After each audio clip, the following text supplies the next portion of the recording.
ونتحول إلى جامعة القاهرة، حيث خرجت مسيرتان طلابيتان بحرم الجامعة، الأولى مؤيدة للقوات المسلحة وخريطة المستقبل، والأخرى نظمها طلاب ينتمون لتنظيم الإخوان. ولمتابعة المشهد هناك ينضم إلينا مفادنا محمد محمود. محمد، كيف تبدو الأوضاع لديك في جامعة القاهرة ومحيطها؟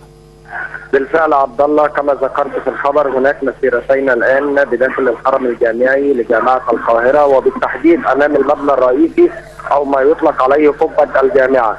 المسيرة الأولى بالفعل مؤيدة للجيش وللفريق الأول عبد الفتاح السيسي، يرفعون أعلام مصر ويرفعون صورا للفريق عبد الفتاح السيسي.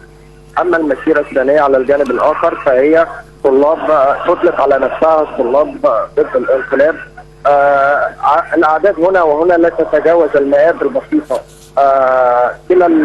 كلتا المسيرتين تردد هذه تقريبا نفس المثال كما يغني الالتراس، وكأن هناك بعض الافراد منضمين للجهتين ينظمون لهم الاناشيد والاهازيج الذين يتغنون بها. هناك تواجد لبعض افراد الامن الخاص بالجامعه، والذي يحاول بشتى الطرق قطع الطريق بين المظاهرتين لمنع اي مشاجرات قد تحدث بين الطرفين.